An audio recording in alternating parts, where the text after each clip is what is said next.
Wanita merawat anjing yang hilang, tidak menyangka itu akan mengungkap kejahatan besar. Saat Emma merawat seekor anjing yang hilang, dia tidak pernah membayangkan anjing itu akan memberinya petunjuk untuk mengungkap kejahatan besar. Kalung yang dikenakan anjing itu menjadi kunci untuk memecahkan misteri tentang apa yang terjadi pada pemilik asli anjing tersebut. Guguk. Emma sedang menutup toko bukunya dan gonggongan keras di belakangnya sangat mengejutkannya, sehingga dia menjatuhkan kuncinya. Dia berbalik dan menemukan seekor anjing besar berdiri di belakangnya. "Dari mana asalmu?" tanya Emma sambil mengambil kuncinya. Anjing itu berjalan mendekat dan menekan kaki Emma. Dia menatapnya dan mengibaskan ekornya. Emma menggaruk telinganya dan tangannya menyentuh kerah yang tersembunyi di bawah bulu tebal dan keringat anjing itu. Emma membelah bulu anjing itu untuk melihat apakah ada label nama yang menempel di kerahnya. Sebaliknya, dia menemukan deretan batu biru dan kuning mengkilap yang dikelilingi kawat emas tipis yang dipasang di kerah kulit merah. "Itu kalung merah," kata Emma, "seseorang pasti mencarimu." Emma melirik ke kiri dan ke kanan jalan, tetapi tidak melihat siapapun yang sepertinya sedang mencari anjing itu. Dia bertanya kepada beberapa orang yang lewat apakah mereka melihat seseorang, tapi mereka semua menggelengkan kepala. Sepertinya dia tidak punya pilihan lain, jadi Emma membawa pulang anjing itu bersamanya. Dia memberi makan anjing itu beberapa makanan yang dia beli dalam perjalanan pulang, lalu duduk di sofa. "Mari kita lihat apakah ada yang memposting di media sosial tentang anjing yang hilang," kata Emma. Anjing itu duduk di samping sofa dan meletakkan dagunya di atas lututnya. Emma menatap ke bawah ke matanya yang penuh perasaan. "Jangan khawatir, aku akan menemukan pemilikmu." Dia menepuk kepala anjing itu. Emma membawa anjing itu untuk bekerja bersamanya keesokan harinya. Dia mengambil fotonya duduk di atas selimut yang dia bawa untuknya dan mendesain poster yang bisa dia pasang di sekitar kota. "Aku tidak tahu kamu punya anjing," kata pria yang datang ke tokonya. Emma menatap pria yang baru saja memasuki tokonya. "Itu Peter yang memiliki toko di sebelah." "Aku menemukannya, dia bukan milikku," ujar Emma. Peter berjalan mendekati anjing itu tetapi berhenti ketika dia mulai menggeram.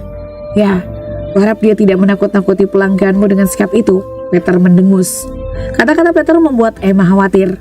Dia terus mengawasi anjing itu tetapi dia tidak menggeram pada orang lain. Ketika seorang wanita dengan balita memasuki toko, anjing tersebut bahkan pergi untuk mengendus anak tersebut. Emma menutup toko lebih awal hari itu dan berjalan keliling kota memasang poster yang dia buat sebelumnya. Anjing itu mengikutinya setiap langkah. Emma yakin dia akan segera mendapat telepon dari pemilik anjing itu. Tapi hari-hari berlalu tanpa ada yang datang untuk mengklaim anjing itu.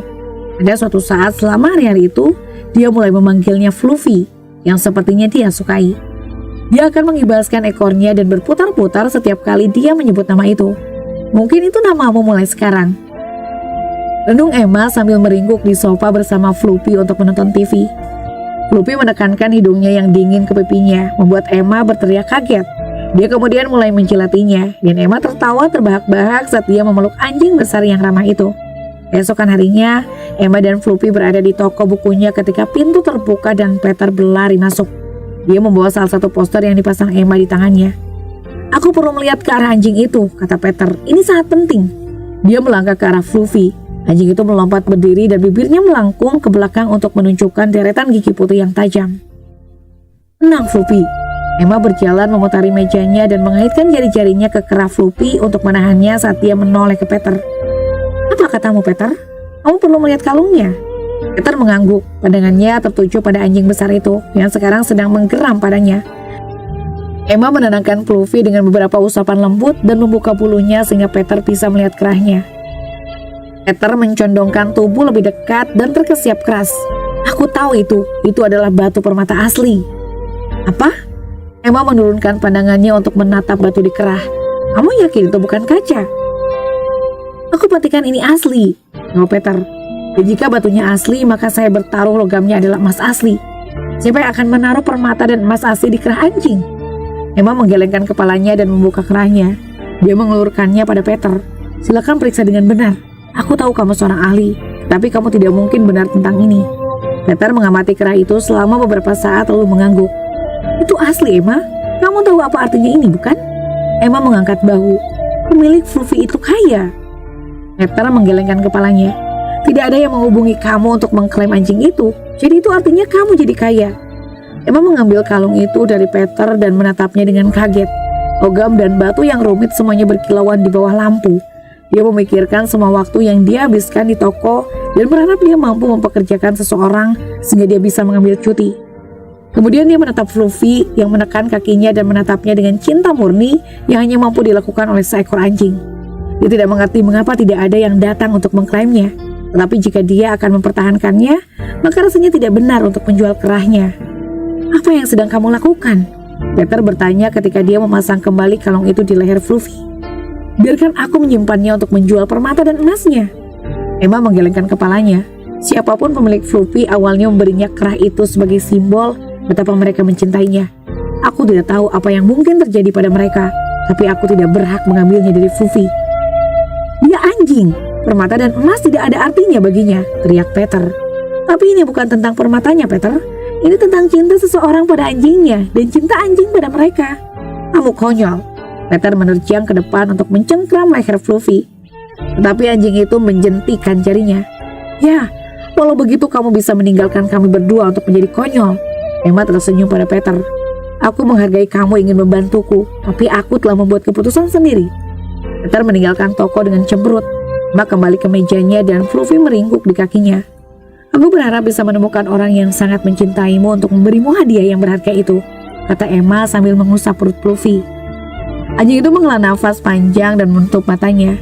Dia tampak puas, tetapi Emma tidak bisa tidak bertanya-tanya apa yang terjadi pada pemiliknya sehingga membawa Fluffy ke depan pintu rumahnya. Dia memutuskan untuk mencari di internet dan melihat apakah dia bisa menemukan sesuatu. Beberapa jam kemudian, Emma terbelalak kaget melihat berita surat kabar di layar komputernya. Dia telah menemukan pemilik Fluffy, tetapi dia tidak pernah bisa menyatukannya kembali dengan anjing itu karena dia telah dibunuh. Emma membaca setiap artikel yang bisa dia temukan tentang pemilik Fluffy dan apa yang terjadi padanya. Polisi masih menyelidiki kasus tersebut, tetapi tampaknya seseorang telah masuk ke rumah pria kaya itu dan mencoba membuka berangkasnya. Pria kaya itu tampaknya masuk saat pencuri mencoba membobol berangkas, dan mereka menembaknya. Aku ingin tahu berapa banyak dari yang kamu saksikan. Emma membungkuk untuk menggosok telinga Fluffy. Ada beberapa artikel lagi yang membahas pencapaian pria kaya itu, proyek amal dan keluarganya. Salah satu cerita memiliki beberapa foto. Emma memperbesar foto dengan seekor anjing besar di dalamnya. Itu pasti kamu, kata Emma pada Fluffy. Dia melihat senyum di wajah pria tua itu saat dia mengelus kepala Fluffy. Kemudian dia melihat orang lain berdiri tepat di belakang pria kaya itu. Emma tersentak. Dia bangkit dari kursinya begitu tiba-tiba sehingga Fluffy terkejut. Anjing itu bergabung dengannya saat dia mondar-mandir di lantai. Tidak masuk akal, gumamnya. Artikel menyatakan bahwa pria kaya itu mewariskan kekayaannya kepada keluarganya. Ada apa? Emma berhenti dan menatap Fluffy. Dia melepas kerahnya lagi dan memeriksanya dengan cermat. Dia terus kembali ke sisipan pelat baja tahan karat polos tepat di samping gesper. Itu sedikit longgar dan bergoyang setiap kali dia menyentuhnya. Benda ini mengusikku. Emma menekan ibu jarinya ke piring untuk menahannya. Tetapi saat dia menekan, piring itu berengsel ke atas. Emma sedang berjuang untuk mengembalikannya ke tempatnya ketika dia melihat angka-angka yang terukir di bagian bawah. Itulah yang diincar pencuri itu. Emma terkesiap. Ini pasti kode berangkas. Emma menelepon polisi dan kemudian dia lari ke toko Peter. Dia memberitahunya bagaimana dia menemukan pemilik Fluffy dan kode yang dia temukan di kerahnya. Tapi itu bahkan bukan bagian yang paling aneh. Emma mengeluarkan foto yang telah diceritakannya dan menunjuk pria di latar belakang. Itu kamu, Peter. Mereka itu adalah kakakmu dan kamu membunuhnya, bukan? Apa yang ada di berangkas itu yang membuat kamu membunuh keluargamu sendiri? Peter merengut dan menyambar foto itu dari tangannya. Kamu seharusnya tidak ikut campur dalam hal ini, Emma. Sekarang aku harus membungkammu juga. Emma mencoba lari kembali dari toko, tapi Peter terlalu cepat dan menangkapnya. Dia memutar lengannya di belakang punggungnya, menjepitnya di tempat. Kamu tidak akan lolos begitu saja, Peter, teriak Emma. Tentu saja saya akan. Peter mengarahkannya ke pintu. Yang kubutuhkan sekarang adalah kau mendapatkan kerah dari anjing kampung bodoh itu. Ketakutan menghinggapi Emma saat Peter memaksanya berjalan keluar dan masuk ke tokonya. Dia menyuruh polisi untuk masuk melalui pintu belakang ketika dia memanggil mereka, tapi dia tidak melihat siapapun di toko kecuali Fluffy. Anjing itu menggeram pada Peter saat dia mendorong Emma ke tanah. Ambilkan kalung itu, teriak Peter. Tidak ada orang lain yang akan menghargai perhiasan antik di berangkas seperti aku. Aku harus mendapatkannya sebelum orang lain mengambilnya. Emma menatap Peter tepat ketika polisi muncul dan menangkapnya. Apa yang bisa kita pelajari dari cerita ini? Selalu percaya naluri hewan. Ketika hewan tidak menyukai orang tertentu, itu biasanya karena alasan yang bagus. Keserakahan akan mendorong orang jahat untuk melakukan tindakan ekstrim. Ketika orang dikuasai oleh keserakahan akan uang atau barang berharga, hal itu dapat membuat mereka melakukan hal-hal buruk untuk mendapatkan apa yang mereka inginkan. Bagikan cerita ini dengan teman-teman Anda, itu mungkin mencerahkan hari mereka dan menginspirasi mereka. Nah, itulah akhir dari kisah ini. Terima kasih telah menyaksikan video ini di channel Hikmah Kehidupan.